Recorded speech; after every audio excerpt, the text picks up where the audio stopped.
Hi friends. And next act వచ్చేసి industrial dispute act 1947 అండి. This is another labor code, labor act on industrial relations, trade union act 1926 and industrial employment standard orders act 1946. ఆ తర్వాత ఆ రెండు కూడా మనకి before independence వచ్చాయి. So independence రాగానే మనకు వచ్చిన యాక్ట్ ఏంటంటే industrial dispute act 1947. Very very important act and very lengthy act. కొంచెం కాన్సన్ట్రేషన్గా చదవాల్సిన యాక్ట్ ఇది. ఎందుకంటే ఇందులో చాలా కమిటీస్ ఉంటాయి, కమిటీకి మెంబర్స్ ఉంటారు, వాళ్ళని ఎలా అపాయింట్ చేస్తారు, ఎవరు అపాయింట్ చేస్తారు అనేది ఒకటికి రెండు సార్లు చదువుకోవాలండి.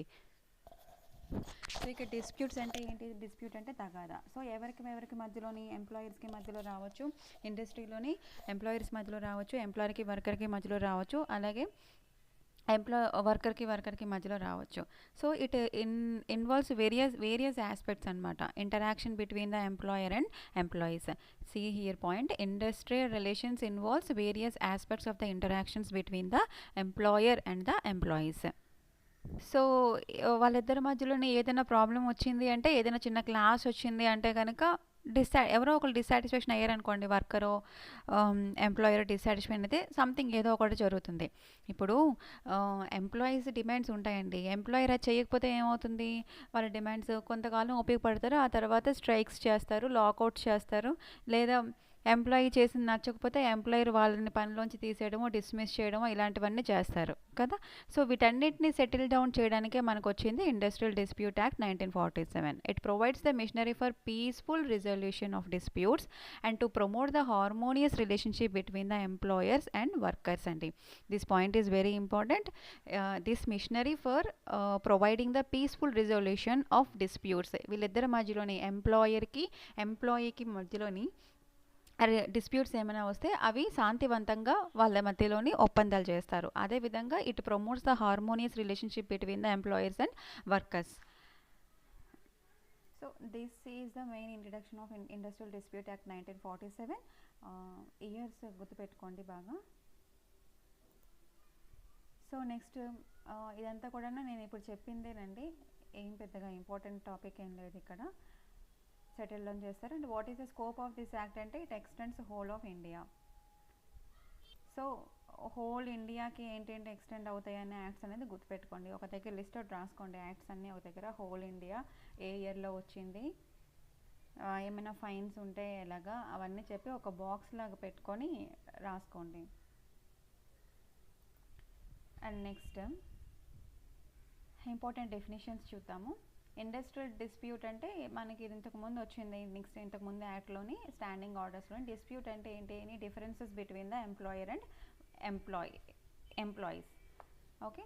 సో ఇక్కడ డిస్ప్యూట్స్ అన్నవి ఎంప్లాయర్కి మధ్యలో రావచ్చు, ఇద్దరు వర్కర్స్ మధ్యలో రావచ్చు, లేదా ఎంప్లాయర్కి వర్క్మెన్కి మధ్యలో రావచ్చు. That is industrial dispute under section 2K. So ఇక్కడ ఎంప్లాయర్ ఏం చేస్తారు? ఎంప్లాయీ తన కింద పనిచేసిన వ్యక్తి చేష్టం నచ్చకపోతే అతన్ని డిస్మిస్ చేసేయడమో, వాళ్ళ డ్యూటీస్ నుంచి డిశ్చార్జ్ చేయడమో, రీట్రెంచింగ్ అంటే తీసివేయడమో అలాంటివి జరుగుతుంది. అదే ఎంప్లాయీకి వర్క్మెన్కి నచ్చకపోతే వీళ్ళందరూ కలిసికట్టుగా ఏం చేస్తారు? ట్రేడ్ యూనియన్ ద్వారా స్ట్రైక్స్ చేయడమో, ప్రొటెస్టింగ్ చేయడమో, లాకౌట్స్ చేయడమో లాంటివి చేస్తారన్నమాట. అయితే ఇక్కడ ఏంటంటే ఒకవేళ ఎంప్లాయీని తీసేసిన ఎడల వర్క్మెన్ వాళ్ళు డైరెక్ట్గా లేబర్ కోర్టుకి లేదా ట్రిబ్యునల్కి ఇలా డిస్ప్యూట్ ఎరేజ్ అయ్యింది, మమ్మల్ని ఇలా తీసివేశారు, అన్యాయంగా మమ్మల్ని జాబ్లోంచి తీసేశారు అని చెప్పేసి ఫస్ట్ కన్సలేషన్ ఆఫీసర్కి అప్లికేషన్ పెట్టుకుంటారండి. కన్సలేషన్ ఆఫీసర్కి అప్లికేషన్ పెట్టుకున్న 3 నెలలు అయిపోయినా అతని దగ్గర నుంచి ఎలాంటి రెస్పాన్స్ రాకపోతే అప్పుడు లేబర్ కోర్టుకి, ట్రిబ్యునల్ కోర్టుకి వెళ్తారనమాట. In case of separation of services, the worker may make an application which is direct to the labor court and tribunal court when the dispute after the expiry of 3 months from the date of application to the consolation officer. Consolation officer ki submit చేసిన తర్వాత అతని దగ్గర నుంచి ఎలాంటి response రాలేదు, 3 months అయిపోయినా కూడా ఏమీ రాకపోతే ఈ వర్క్మెన్స్ అందరూ కూడాను లేబర్ కోర్టుకి వెళ్తారనమాట. ఇక్కడ ఒక టైం లిమిట్ అనేది ఉంటుందండి. లేబర్ కోర్టుకి, ట్రిబ్యునల్ కోర్టుకి ఏంటంటే అతన్ని డిస్మిస్ చేసినా, అతని ఒక పని నుంచి డిశ్చార్జ్ చేసినా, రీట్రెంచ్మెంట్ చేసినా, పని నుంచి తొలగించినా ఏం చేయాలంటే వితిన్ 3 years లోపు అతను లేబర్ కోర్టుకి, ట్రిబ్యునల్ కోర్టుకి వెళ్ళాలండి. వితిన్ 3 years లోపు. ఇక్కడే ఉంటుంది point. The worker is required to make the application to the labour court or tribunal before the expiry of 3 years from the date of discharge, dismissal, retrenchment or otherwise termination of the services. Okay, అతను services నుంచి termination చేసేసినా, retrenchment చేసినా, dismissal చేసినా, discharge చేసినా చేసిన date నుంచి 3 years లోపు వాళ్ళు లేబర్ కోర్టుకి, ట్రిబ్యునల్ కోర్టుకి అప్రోచ్ అవ్వాలి. ఓకే, యాక్చువల్గా అయితే డైరెక్ట్గా లేబర్ కోర్టుకి, ట్రిబ్యునల్ కోర్టుకి వెళ్ళరు. ఫస్ట్ కన్సలేషన్ ఆఫీసర్కి సబ్మిట్ చేస్తారు. కన్సలేషన్ ఆఫీస్ దగ్గర వెయిట్ చేస్తారు. 3 months అయిపోయింది, 3 months ఎక్స్పైరీ అయిపోయిన తర్వాత వెళ్ళొచ్చు. సో 3 months ఎక్స్పైరీ అయిపోయిన తర్వాత 5th month 1 year అయిపోయింది, 2 year అయిపోయింది, వెయిట్ చేస్తున్నారు. ఇంకా అలాగ వెయిట్ చేస్తూ కూర్చుంటే మళ్ళీ అక్కడ టైం లిమిట్ ఉందన్నమాట. 3 years. 3 years లోపు లేబర్ కోర్టుకి వెళ్ళాలి. అదర్వైజ్ అది మళ్ళీ చెల్లదనమాట, అప్లికేషన్ చెల్లదు. అండ్ నెక్స్ట్ స్ట్రైక్ అంటే ఏంటండి? స్ట్రైక్ అంటే నార్మల్గా మనం చూస్తూ ఉంటాం, చాలా గుంపుగా ఏం చేస్తారంటే మేము ఇంకా పని చేయము అని చెప్పేసి అందరూ కలిసికట్టుగా నినాదాలు చేస్తారు. So it's a body of persons who are employed in any particular industry. They're acting in a combination. అందరూ గుంపుగా ఒకేసారి వచ్చి చేస్తారనమాట. అంటే రిఫ్యూజ్ చేస్తారు, మేము వర్క్ చేయమని. అదే లాకౌట్ కూడా అవుతుంది. అంటే లాకౌట్ ఏంటంటే ఇండస్ట్రీలో వర్క్ చేస్తున్నప్పుడు అక్కడ నుంచి మేము పని చేయము అని బయటకు వచ్చేస్తారు, అది లాకౌట్. వీళ్ళు ఏంటంటే గుంపుగా వెళ్ళి నినాదాలు చేస్తూ ఉంటారనమాట.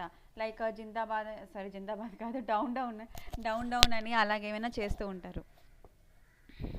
మాకు అవి కావాలి, ఇవి కావాలి, మీరు అది చేయడం లేదు, మీరు అది చెప్పారు, ఇవి చేయలేదని చెప్పేసి డౌన్ అని చేస్తూ ఉంటారు. సో స్ట్రైక్లో అలా ఉంటుంది. లాకౌట్లో ఏంటంటే సింప్లీ మేము ఇక్కడ వర్క్ చేయము, సస్పెన్షన్ ఆఫ్ ద వర్క్ అనమాట, బయటకు వచ్చేస్తాము అని చెప్పి.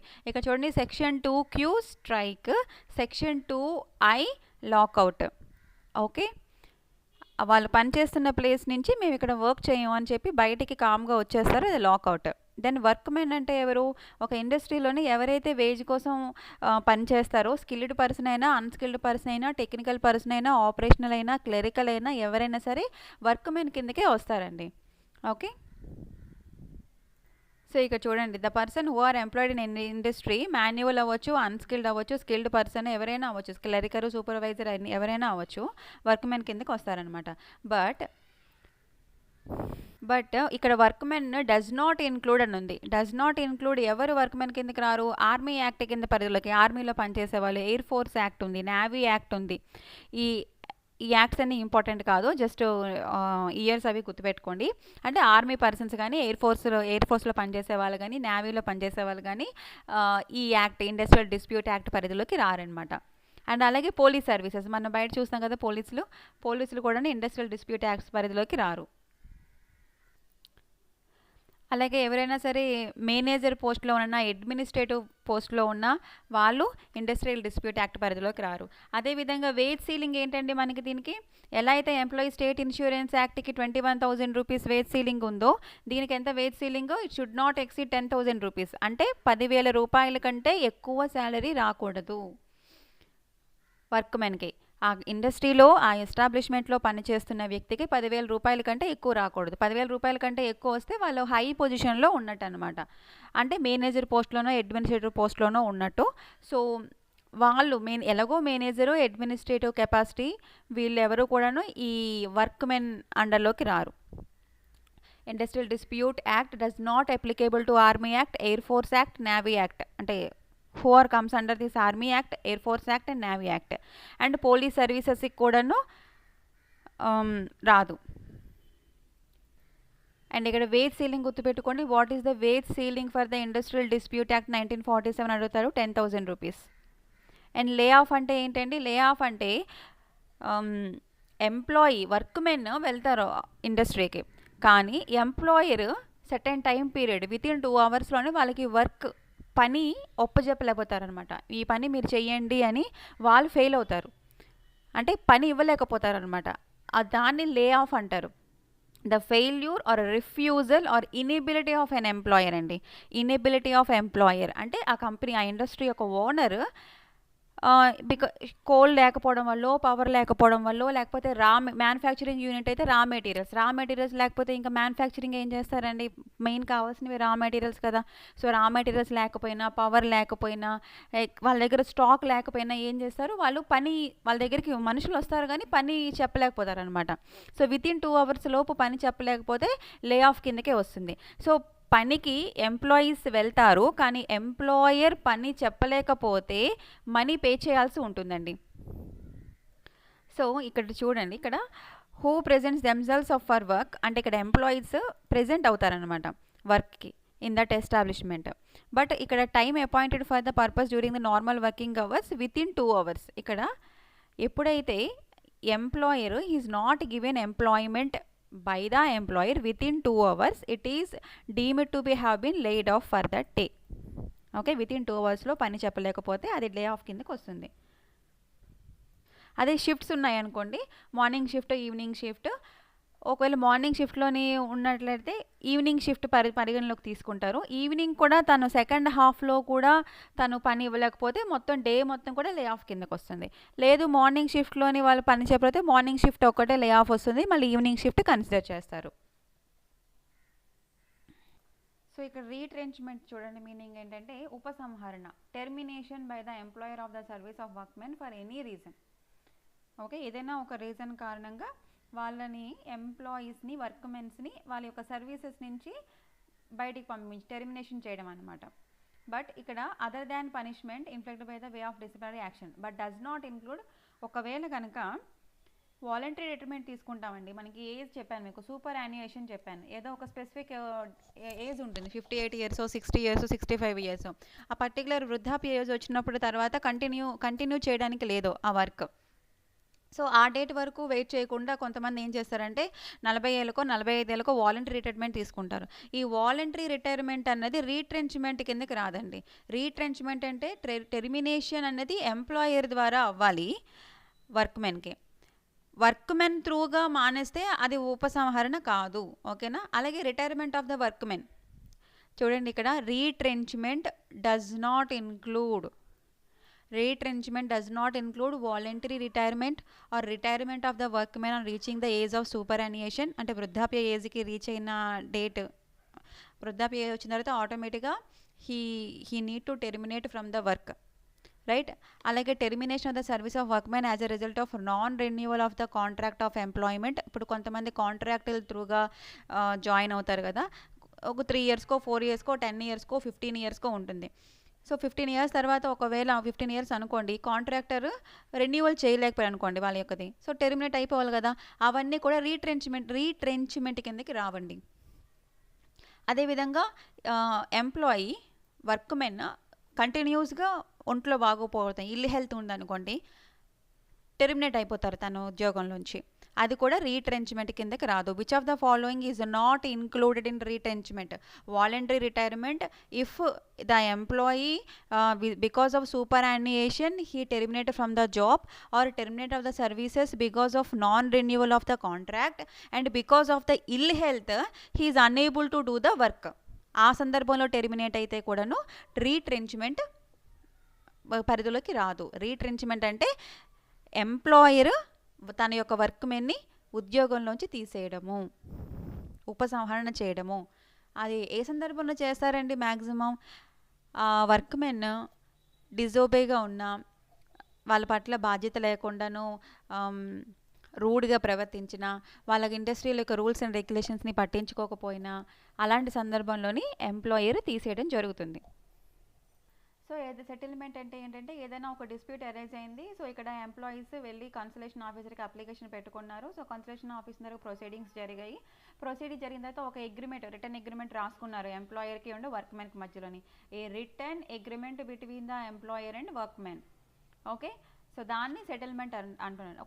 ఏదైనా ఒక గొడవ రైజ్ అయింది అంటే సెటిల్మెంట్ ఉండాలి కదండి, అదే సెటిల్మెంట్ ఇక్కడ. ఓకే, ఇక్కడ త్రూ అప్రోప్రియేట్మెంట్ గవర్నమెంట్ ద్వారా కన్సలేషన్ ఆఫీసర్ ద్వారా సెటిల్మెంట్ జరుగుతుంది. Next appropriate government. So central గవర్నమెంట్కి అప్రోప్రియేట్ గవర్నమెంట్ అంటే central government, state government same. Banking, central statutes, banking company, insurance company, unit trust of India, mines, oil fields, cantonment boards ఇవన్నీ కూడాను central government పరిధిలోకి వస్తాయి. మిగతావన్నీ కూడాను state government పరిధిలోకి వస్తాయి. ఇది మనం ఈజీగా ఐడెంటిఫై చేయొచ్చు. And next public utility services. Public utility అంటే మన కోసం, ప్రజల కోసం పనిచేసే సర్వీసెస్ ఏంటండి? మనకి పోస్టల్స్ ఉన్నాయి, టెలిగ్రాఫ్స్ ఉన్నాయి, టెలిఫోన్ సర్వీసెస్ ఉన్నాయి, అలాగే పవర్ సప్లై యూనిట్స్ ఉన్నాయి. లైక్ ఇప్పుడు ఆంధ్రప్రదేశ్ పవర్ సప్లై చేసే సదరన్ డిస్ట్రిబ్యూటర్స్ ఉంటారు. అలాగే ఒక్కొక్క రాష్ట్రానికి ఒక్కొక్క పవర్ డిస్ట్రిబ్యూషన్స్ ఉంటారు. టీఎస్ఎస్పీడీసీఎల్ అని, సదరన్ డిస్ట్రిబ్యూషను, ఇంకోటి ఏదో ఉందండి, ఏపీపీఎస్డిఎల్లో ఏదో ఉంటుంది. సో వీళ్ళందరూ కూడా ఏంటంటే public utility services. So any railway services comes under public utility services. Transport services, carriage of passengers, గూడ్స్ని క్యారీ చేస్తారు, అదేవిధంగా ప్యాసింజర్స్ని క్యారీ చేస్తారు. పోర్ట్స్లోని వర్క్ చేసేవాళ్ళు, దీని దగ్గర వర్క్ చేసే వాళ్ళు కూడా పబ్లిక్ యూటిలిటీ సర్వీస్ కిందకే వస్తారు. పోస్టల్స్, telegraphs, telephone services, power supply units, light, water supply units. మనకి వాటర్ సప్లై ఎక్కడి నుంచి వస్తుందండి? లైక్ మామూలుగా అయితే గోదావరి నీళ్ళు అని అంటారు కదా, కృష్ణా వాటర్ వస్తుంది, మూసీ నది వాటర్ వస్తుంది అని అనుకుంటాం కదా. సో ఇక్కడ ఆ ట్రిబ్యునల్స్ నుంచి మనకి వాటర్ రావడం జరుగుతుంది. అవి పబ్లిక్ యూటిలిటీ సర్వీసెస్. అలాగే శానిటేషన్ పర్పస్, ఎర్లీ మార్నింగ్ మనకి శానిటేషన్ పర్పస్లో వచ్చి వర్క్ చేస్తారు కదండి, స్వీపర్స్ ఉంటారు కదా, అది కూడా పబ్లిక్, మనకి మున్సిపాలిటీ అయితే మున్సిపాలిటీ తరపు నుంచి వస్తారు. సో పబ్లిక్ యూటిలిటీ సర్వీస్ కిందకి వస్తాయండి. ఇక్కడ ఏంటంటే అప్రోప్రియేట్ గవర్నమెంట్ చెప్తుందనమాట, ఈ particular industry comes under specified industrial dispute పరిధిలోకి వస్తుంది అని చెప్పి త్రూ అఫీషియల్ నోట్ ద్వారా, అఫీషియల్ గెజెట్ ద్వారా, నోటిఫికేషన్ ద్వారా జారీ చేస్తుంది. సో ఇక్కడ ఏంటంటే అప్రోప్రియేట్ గవర్నమెంట్కి అధికారం ఉందన్నమాట. ఈ పర్టికులర్ ఇండస్ట్రీ అనేది పబ్లిక్ యూటిలిటీ సర్వీస్ గురించి ఉంది అని చెప్పి, అంటే పబ్లిక్కి అవసరమైన, పబ్లిక్ ఎమర్జెన్సీ బట్టి, పబ్లిక్ ఇంట్రెస్ట్ బట్టి ఈ పర్టికులర్ ఇండస్ట్రీ, కంపెనీ అని కాదు, మళ్ళీ కంపెనీ అనుకుంటే మనందరం ఏమనుకుంటాం, సాఫ్ట్వేర్ కంపెనీలే మన మైండ్లోకి వస్తాయన్నమాట. ఇండస్ట్రీలు అనగానే పెద్ద పెద్ద ఇండస్ట్రీస్ కంపెనీకి వస్తాయి. అలా కాదు, railway industry, postal industry, telegraph ఇండస్ట్రీని అవి. ఓకే, సో ఈ పబ్లిక్ ఎమర్జెన్సీని బట్టి, పబ్లిక్ యొక్క ఇంట్రెస్ట్ని బట్టి ఏదైనా ఒక పర్టికులర్ ఇండస్ట్రీని పబ్లిక్ యూటిలిటీ సర్వీస్గా అప్రోప్రియేట్ గవర్నమెంట్ నోటిఫికేషన్ ద్వారా జారీ చేయొచ్చండి. అది ఫస్ట్ షెడ్యూల్లోని పెడుతుందన్నమాట. Industries can specified in the first schedule of the act as a public utility services through notification. Okay, అయితే ఆ పీరియడ్ అంటే ఇక్కడ period should not exceed 6 months అండి. వితిన్ 6 months లోపు ఆ పర్టికులర్ ఇండస్ట్రీని పబ్లిక్ యూటిలిటీ సర్వీస్గా గుర్తించాలి.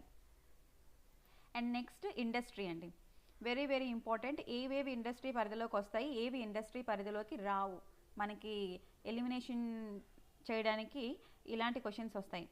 Which of the following does not include industry అని.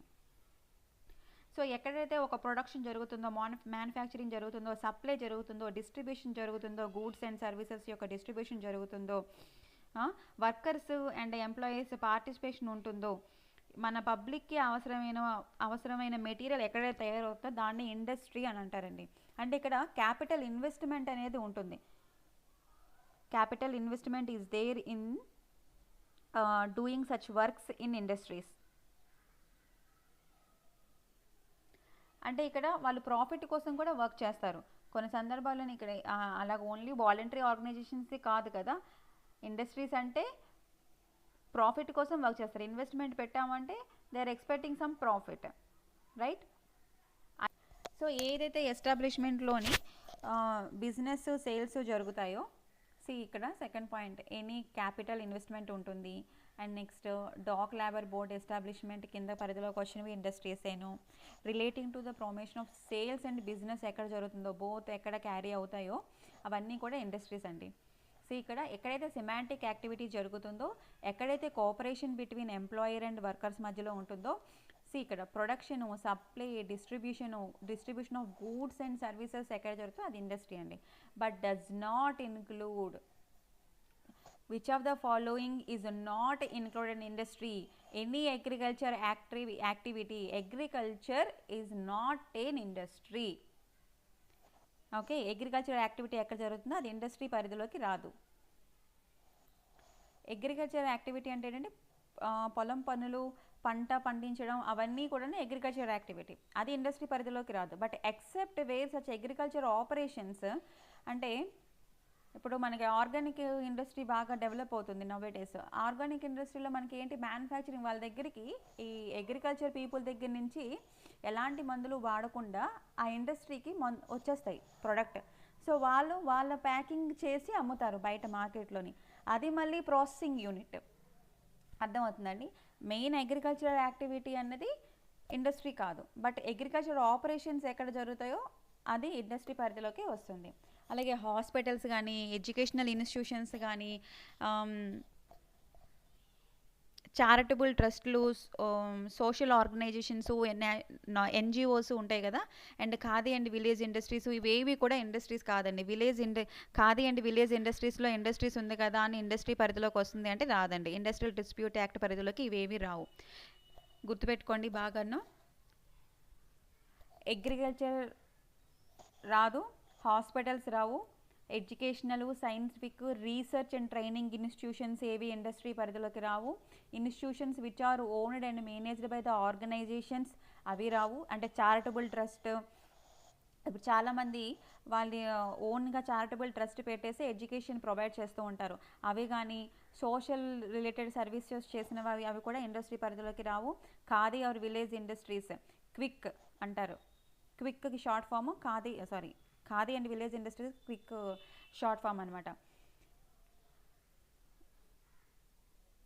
సో అదేవిధంగా డిఫెన్స్, రీసెర్చ్, అటామిక్ ఎనర్జీ, స్పేస్కి సంబంధించి ఏం జరిగినా కూడా మన సెంట్రల్ గవర్నమెంట్ త్రూగా జరుగుతాయి. డిఫెన్స్ కానీ, అటామిక్ ఎనర్జీ కానీ, స్పేస్కి సంబంధించిన ఈ యాక్టివిటీస్ అన్నీ సెంట్రల్ గవర్నమెంట్ త్రూగా జరుగుతాయి. ఇవేవి కూడా ఇండస్ట్రియల్ డిస్ప్యూట్ యాక్ట్ 1947 పరిధిలోకి రావు. ఈ 6 లిస్ట్ ఏదైతే ఉందో వెరీ వెరీ ఇంపార్టెంట్ అండి. అలాగే ఇన్ని డొమెస్టిక్ సర్వీసెస్ కూడా ఉంటాయి. అదేవిధంగా ఏదైనా ఒక ఇండస్ట్రీలో లెస్ దాన్ 10 మెంబర్స్ ఉంటే it is not include in the industry. ఎక్కడైనా ప్రొఫెషన్ ప్రాక్టీస్ చేస్తుంటాం కదా, ఒక ఇండివిజువల్ బాడీ ఉంటుంది. ఫర్ ఎగ్జాంపుల్ ఎవరో ఒకరు ఏదో ఒక మార్కెట్ లేకపోతే ఏదో ఒక కంపెనీ ఏదో స్టార్ట్ చేశారు.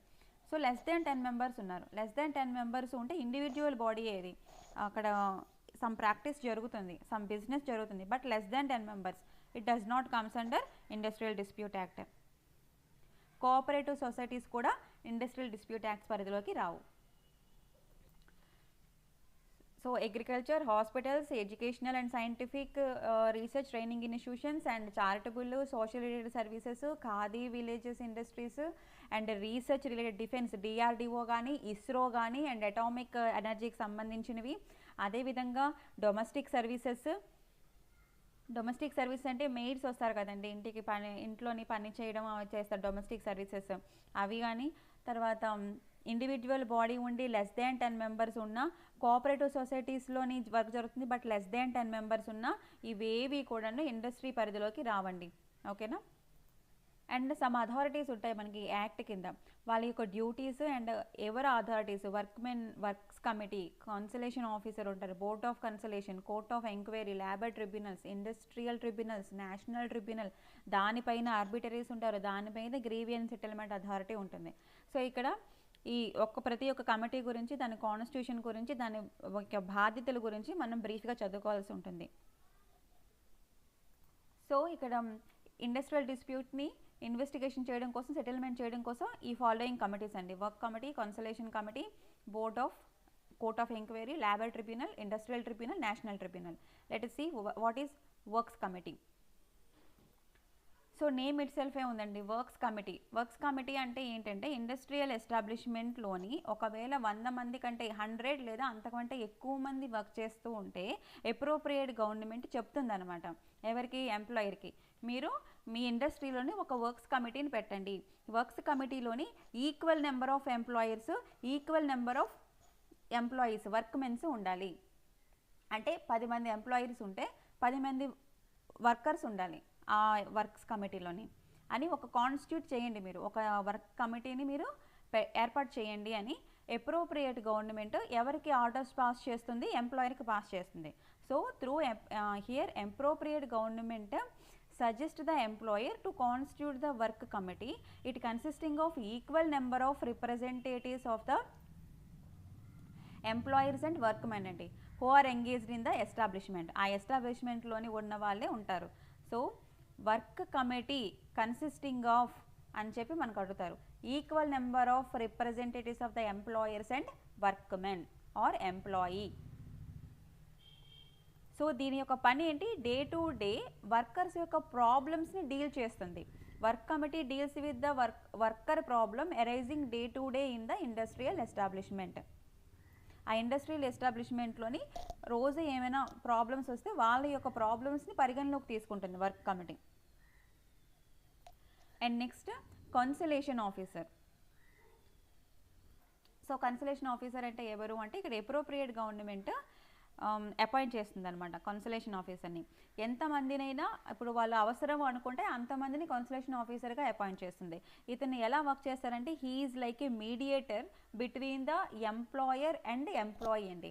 వీళ్ళిద్దరి మధ్యలో డిస్ప్యూట్ అరైజ్ అవుతుంది కదా, సో ప్రశాంతంగా పీస్ఫుల్గా వాళ్ళ మధ్యలోని వచ్చిన డిస్ప్యూట్ని సెటిల్ చేయడం కోసం ఇతను ఒక మీడియేటర్గా బిహేవ్ చేస్తారు టు రిజాల్వ్ ద డిస్ప్యూట్.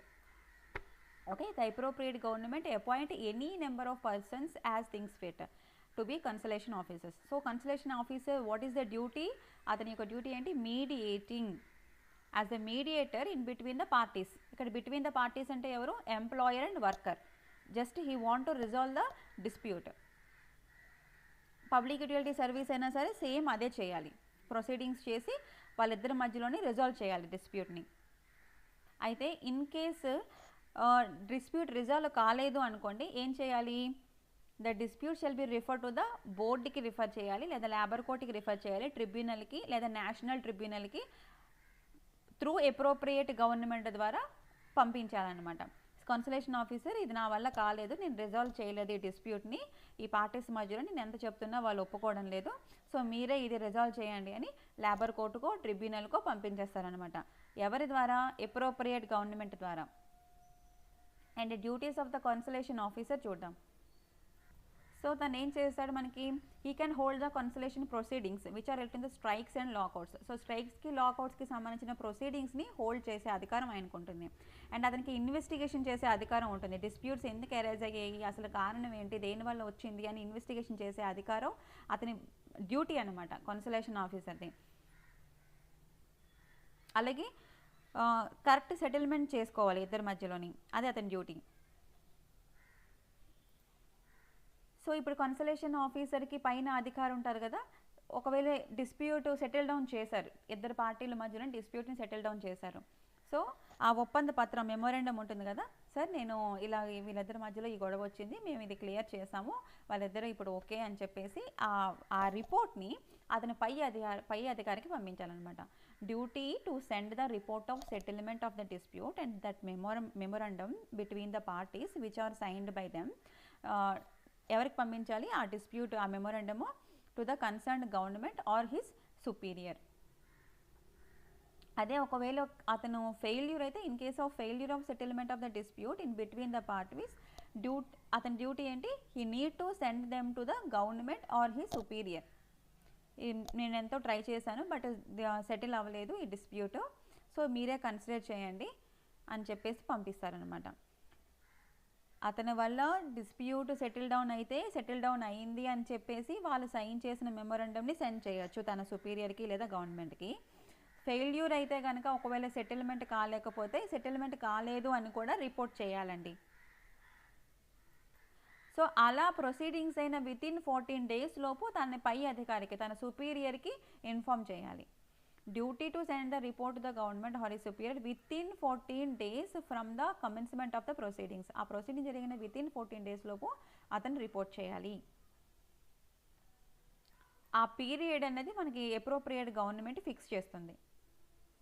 ఇది సెక్షన్ 12లో మనకి ఏంటంటే duties of the conciliation officer. Conciliation officer is appointed by appropriate government. Confuse చేయడం కోసం ఎలా ఇస్తారంటే, conciliation officer is appointed by option A central government, option B state government, option D appropriate government, option D none of the above, లేదా some other option ఇస్తారు. Appropriate government option పెట్టండి. And next conciliation board. Conciliation officer అయిపోయింది. Conciliation board ఎవరు మనకి constitute చేస్తారో appropriate government. Appropriate government may constitute the board of the consolation officers for promoting the settlement between the industrial dispute అదే పార్టీస్కి మధ్యలోనే. So ఇక్కడ మనకి చైర్మన్ ఉంటారు and two or four other members ఉంటారండి కాన్సలేషన్ బోర్డ్లోని. Chairman and he will be the independent person. Chairman independent person and two or four other members ఉంటారు. ఇక్కడ ఈక్వల్ నెంబర్ ఆఫ్ మెంబర్స్ అండి. Remember this point. ఓకేనా. The members appoint shall be in the equal numbers to the represent of the parties to the dispute. ఆ డిస్ప్యూట్లో involve అయిన members employers and employees equal number ఉండాలి 2 or 4 మెంబర్స్లోని. And ఒక person independent person చైర్మన్గా ఉంటారు. Independent person చైర్మన్గా ఉంటారండి, employer కానీ ఎంప్లాయీ కానీ కాదు. అంటే కన్సలేషన్ ఆఫీసర్ ద్వారా డిస్ప్యూట్ సెటిల్ డౌన్ కాకపోతే ఈ బోర్డు ద్వారా అయినా అవుతుందేమో అని అప్రోప్రియేట్ గవర్నమెంట్ అపాయింట్ చేస్తుంది. ఇన్ కేస్ డైరెక్ట్గా పార్టీస్ కూడాను గవర్నమెంట్కి అప్రోచ్ అవ్వచ్చు. They can apply. Parties in the industrial dispute May apply to the government to refer the dispute to the consolation board. ఆ గవర్నమెంట్ సాటిస్ఫై అయ్యింది అంటే దెన్ గవర్నమెంట్ రిఫరెన్స్ అనేది consolation బోర్డుకి వెళ్తుంది. అర్థమైందండి. నార్మల్గా అయితే ఎలాగైనా ఫస్ట్ కన్సలేషన్ ఆఫీసర్కి వెళ్తారు. కన్సలేషన్ ఆఫీసర్ దగ్గర నుంచి 3 months అయినా వాళ్ళకి నోటీస్ రాకపోతే then they need to go to government అని చెప్పాను. Or labour court or tribunal court. అక్కడ గవర్నమెంట్ దగ్గరికి వెళ్ళినప్పుడు మ్యాటర్ ఏం చేస్తుంది, గవర్నమెంట్ ఎస్ ఈ డిస్ప్యూట్ మనం సెటిల్ డౌన్ చేయాలని గవర్నమెంట్ అనుకుంటే కనుక కన్సలేషన్ బోర్డుకి వెళ్తుంది. కన్సలేషన్ బోర్డులో మనకి చైర్మన్ ప్లస్ 2 or 4 persons ఉంటారు. Chairman independent person, 2 or 4 persons కూడాను మనకి ఈక్వల్ నెంబర్ ఆఫ్ రిప్రజెంటేటివ్స్ అనమాట, employers and workmen. This board was constituted by appropriate government. Next ఈ బోర్డు యొక్క డ్యూటీస్ ఏంటో చూద్దాం. సేమ్ మన కన్సలేషన్ ఆఫీసర్కి ఏంటి ఉంటుందండి, ఇన్వెస్టిగేషన్ చేయాలి మ్యాటర్స్కి రిలేటెడ్గా, సెటిల్ డౌన్ చేయాలి డిస్ప్యూట్కి. అదేవిధంగా మెయిన్ దేనికంటే డిస్ప్యూట్స్ అరైజ్ అయితే వాటిని సెటిల్ డౌన్ చేయడం కోసమే కదా. సో అదే డ్యూటీ అనమాట. డ్యూటీ ఆఫ్ ద బోర్డ్ ఏంటి, settlement of the dispute and investigation the matters which are relating to the dispute between the parties. So ఈ బోర్డు కూడాను కన్సలేషన్ బోర్డు కూడాను ఫెయిల్యూర్ అయింది, సెటిల్మెంట్ చేయలేకపోయింది. In case of failure of the settlement of dispute between the parties and ఏం చేయాలి, గవర్నమెంట్కి send చేయాలి. మా బోర్డు ద్వారా కూడా మేము ఈ డిస్ప్యూట్ని సెటిల్మెంట్ చేయలేకపోయాము అని చెప్పేసి రిపోర్ట్ అనేది ఇవ్వాలి. The board shall submit its report under the section within 2 months of the date on which the dispute was referred to it. So వాళ్ళకి ఎప్పుడైతే ఈ డిస్ప్యూట్ రిఫర్ చేస్తుందో గవర్నమెంట్, మీరు ఈ డిస్ప్యూట్ వచ్చింది చూడండి అని చెప్పి ఏ డేట్ని ఇస్తుందో గవర్నమెంట్, ఆ డేట్ నుంచి వితిన్ 2 months లోపు రిపోర్ట్ ఇవ్వాలండి. డేట్స్ అవన్నీ బాగా గుర్తుపెట్టుకోండి.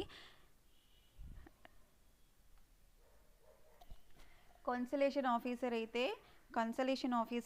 14 days లోపు, వితిన్ 14 days లోపు తన సుపీరియర్ అధికారికి లేదా గవర్నమెంట్కి రిపోర్ట్ సబ్మిట్ చేయాలి. అదే కన్సలేషన్ బోర్డ్ అయితే వితిన్ 2 months లోపు, వాళ్ళ దగ్గరికి వచ్చిన 2 నెలల లోపు వాళ్ళు రిపోర్ట్ సబ్మిట్ చేయాలి. ఐదర్ డిస్ప్యూట్ సెటిల్ డౌన్ అయ్యిందా లేదా ఫెయిల్ అయ్యిందా అని చెప్పి. Consolation officer 14 days, consolation board 2 months. Both are appointed by appropriate government. And next దాని తర్వాత మనకి ఉన్నది ఏంటంటే కోర్ట్ ఆఫ్ ఎంక్వైరీ. చూడండి, ఫస్ట్ మనకి వర్క్స్ కమిటీ చదివాం. వర్క్ కమిటీ తర్వాత నెక్స్ట్ అథారిటీ ఎవరు, కన్సలేషన్ ఆఫీసర్ తర్వాత కన్సలేషన్ బోర్డ్ తర్వాత కోర్ట్ ఆఫ్ ఎంక్వైరీ ఏంటంటే ఓన్లీ డిస్ప్యూట్స్ కోసమే ఈ అప్రోప్రియేట్ గవర్నమెంట్ ఇనిషియేట్ చేస్తుంది అనమాట కోర్ట్ ఆఫ్ ఎంక్వైరీని. Here government can initiate the court of enquiry. This court of ఎంక్వైరీలో ఏంటంటే they need to find out the matters which are disputed in the industrial disputes అనమాట, which are involved in the industrial disputes. And it consisting of 2 or more members ఉంటారు.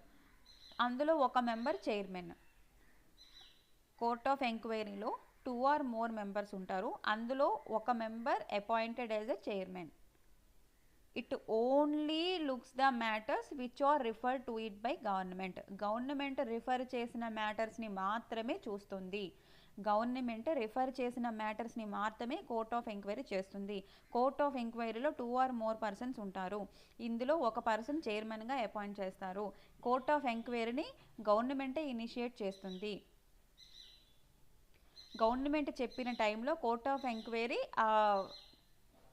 ఆ డిస్ప్యూట్కి సంబంధించి information report అనేది submit చేయాలి. ఏ విధంగా అయితే పైన చదివిన ఇద్దరికి 2 months 14 days ఉందో, ఇక్కడ గవర్నమెంట్ సర్టెన్ పీరియడ్ చెప్తుందనమాట. ఈ పీరియడ్ లోపే ఈ కోర్ట్ ఆఫ్ ఎంక్వైరీ అనేది రిపోర్ట్ అనేది సబ్మిట్ చేయాలి. అండ్ నెక్స్ట్ లేబర్ కోర్ట్ అండి, very very important. Same the appropriate గవర్నమెంట్కి పవర్ ఏంటుందంటే they can constitute 1 or more labour courts.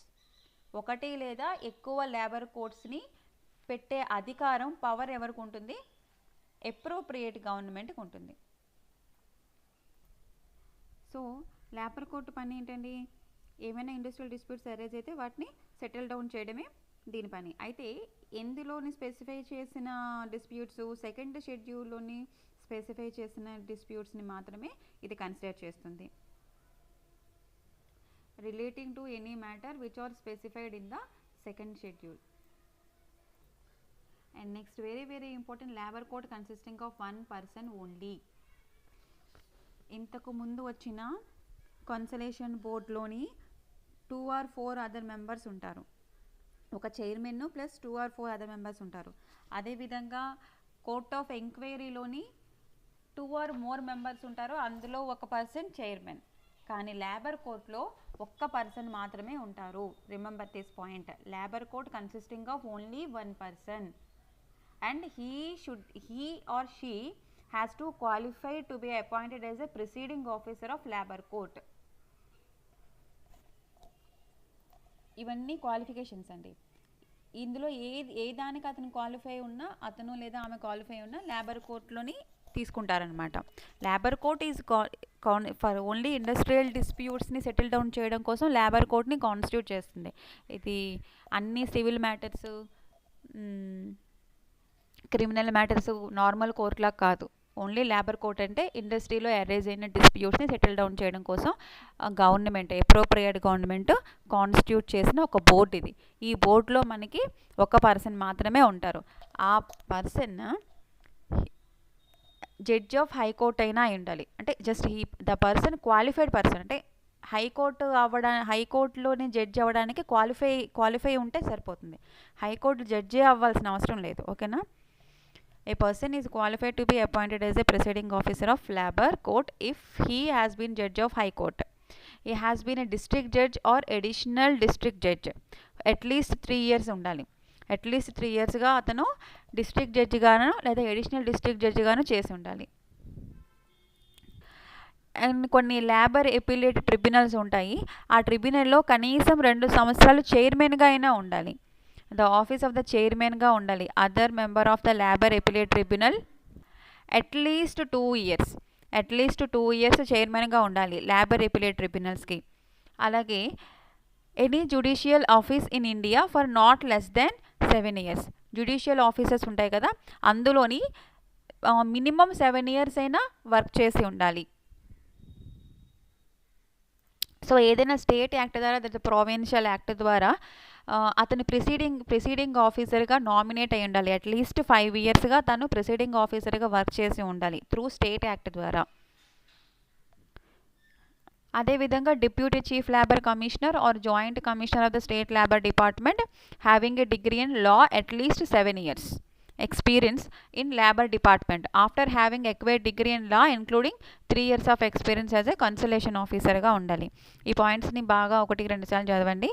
ఈ ఎన్ని ఇయర్స్ ఎక్స్పీరియన్స్ ఉండాలి చూడండి. లా డిగ్రీ చేస్తున్నప్పుడు 7 years ఎక్స్పీరియన్స్ ఉండాలి లేబర్ డిపార్ట్మెంట్లోని. అదే కన్సలేషన్ ఆఫీసర్ అయితే 3 years ఎక్స్పీరియన్స్ ఉండాలి. ఆర్ఎల్సి గ్రేడ్ 3 లెవెల్లోని ఇండియన్ లీగల్ సర్వీసెస్లో ఆఫీసర్ అయి ఉండాలి విత్ 3 years ఆఫ్ ఎక్స్పీరియన్స్తోని. ఓకే, గ్రేడ్ 3 లెవెల్లో ఇండియన్ లీగల్ సర్వీసెస్లోని 3 years ఎక్స్పీరియన్స్ పర్సన్ అయి ఉండాలి. ఆ పర్సన్ని లేబర్ కోర్టులోని మనకి ఈ డిస్ప్యూట్స్ని సెటిల్ డౌన్ చేయడం కోసం పెడతారనమాట. హైకోర్టు జడ్జి అయినా అయి ఉండాలి, లేదా district judge, additional district judge at least 3 years experience ఉండాలి. ఈ లిస్ట్ అంతా ఒకసారి 1-2 సార్లు చూడండి. అది లేబర్ కోర్ట్ అండి. Next industrial tribunal. ఇండస్ట్రియల్ ట్రిబ్యునల్లో మనకి ఏంటంటే, సో ఫస్ట్ వర్కింగ్ కమిటీ అయిపోయింది, కన్సలేషన్ ఆఫీసర్ అయిపోయారు, కన్సలేషన్ బోర్డ్ అయిపోయింది, అండ్ కోర్ట్ ఆఫ్ ఎంక్వైరీ అయిపోయింది. కోర్ట్ ఆఫ్ ఎంక్వైరీ తర్వాత లేబర్ కోర్ట్ అయిపోయింది. 5 టాపిక్స్ అయిపోయాయండి. ఇవన్నీ స్పెసిఫిక్ అథారిటీస్ అనమాట, 1 by 1. Next tribunal court, industrial tribunal. So ఇక్కడ అప్రోప్రియేట్ గవర్నమెంట్ త్రూ నోటిఫికేషన్ ద్వారా, అఫీషియల్ గెజెట్ ద్వారా appropriate government constitute 1 or more industrial tribunals for the adjudication of industrial dispute for settlement these industrial disputes which are relating to any matter. Those are specified in the 2nd schedule and 3rd schedule of performing this act. అంటే మనకి industrial dispute యాక్ట్లోని schedules ఉన్నాయండి. Schedule 1, schedule 2, schedule 3 ఇలాగా ఈ disputes list out చేసి ఉన్నాయన్నమాట. Schedule 2ని మాత్రమే consider చేసేది labour court. Schedule 2 and schedule 3 3rd schedule చూడండి, 2nd షెడ్యూల్ అండ్ 3rd షెడ్యూల్లో ఉండే డిస్ప్యూట్స్ అన్నిటిని కూడా పరిగణిస్తుంది అనమాట industrial tribunal. Industrial tribunal constitute by appropriate government through official gazette to settle down the industrial disputes. ఏ డిస్ప్యూట్ని తీసుకుంటుంది, 2nd షెడ్యూల్లో ఉన్నవి, 3rd షెడ్యూల్లో ఉన్న డిస్ప్యూట్స్. ఆ లిస్ట్ అంతా మనం చదువుకోవడం టైం వేస్ట్, ఆ లిస్ట్ గురించి మనకి రాదు. జస్ట్ ఏంటంటే లేబర్ కోర్టు 2nd షెడ్యూల్లో ఉన్న disputes, industrial tribunal 2nd షెడ్యూల్లోని 3rd షెడ్యూల్లోని ఉన్న డిస్ప్యూట్స్ని పరిగణిస్తుంది. అదేవిధంగా లేబర్ కోర్టులో 1 person మాత్రమే ఉంటారు. అదేవిధంగా tribunal consisting of only 1 person. Tribunal consisting of only 1 person. And next presiding ఆఫీసర్గా అపాయింట్ చేయాలంటే ట్రిబ్యునల్లోని ఇండస్ట్రియల్ ట్రిబ్యునల్లోని 1 person ఉంటారు. ఆ పర్సన్ని ఎవరు ఆ పర్సన్ అంటే జడ్జ్ ఆఫ్ హైకోర్ట్ అయినా ఉండొచ్చు. Judge of high court same labour court ఏ విధంగా అవుతుందో వీళ్ళు కూడా కొంచెం లిస్ట్ అవుట్ ఇచ్చారు. అండ్ ఆ person district judge or additional district judge who is having 3 years, minimum 3 years of experience, not less than 3 years, minimum 3 years experience ఉండాలి. more than 3 years ఉంటే ఇంకా మంచిది. అదేవిధంగా డిప్యూటీ చీఫ్ లేబర్ కమిషనర్గా central లెవెల్లో అయితే deputy chief labour commissioner or joint commissioner of the state labour department who is having 7 years experience ఉన్నట్లయితే ఆ ఆఫీసర్ని ప్రిసైడింగ్ ఆఫీసర్గా అపాయింట్ చేస్తారు ఇండస్ట్రియల్ ట్రిబ్యునల్లోని. ఎవరు? Appropriate government. For appointment as the presiding officer of this tribunal, these persons ఈ పర్సన్స్లోంచి ఎవరినైనా ఒకరిని ఎన్నుకుంటారనమాట. Judge of high court కానీ, డిస్ట్రిక్ట్ జడ్జి కానీ, అడిషనల్ డిస్ట్రిక్ట్ జడ్జి కానీ 3 years ఎక్స్పీరియన్స్ ఉండాలి. డిప్యూటీ చీఫ్ లేబర్ కమిషనర్ అయినా, జాయింట్ కమిషనర్ అయినా 7 years ఎక్స్పీరియన్స్ ఉండాలి. అదేవిధంగా ఇంక్లూడింగ్ 3 years ఎక్స్పీరియన్స్ కన్సలేషన్ ఆఫీసర్గా ఉండాలి. ఆ పర్సన్నే ప్రిసైడింగ్ ఆఫీసర్గా తీసుకుంటారు, అపాయింట్ చేస్తారు.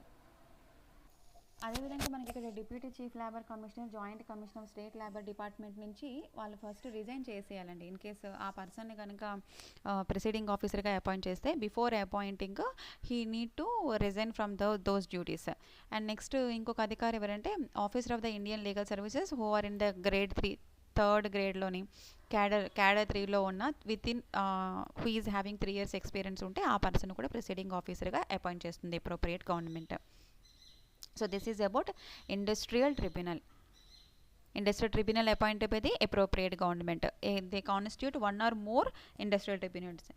ఇండస్ట్రియల్ ట్రిబ్యునల్స్లో ఏంటి తీసుకుంటుంది? ఏ డిస్ప్యూట్స్ని 2nd షెడ్యూల్ అని 3rd షెడ్యూల్లో ఉన్న డిస్ప్యూట్స్ని తీసుకుంటుంది.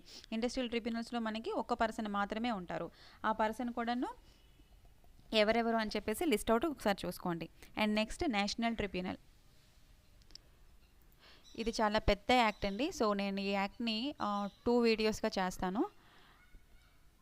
నేషనల్ ట్రిబ్యునల్ నుంచి నేను 2nd వీడియోలోని మీకు అప్లోడ్ చేస్తాను, అక్కడ నుంచి డిస్కషన్ చేస్తాను. బికాజ్ ఇది ఎక్కువ MB అయిపోవడం వల్ల మనకి అప్లోడింగ్ ప్రాబ్లం అవుతుంది.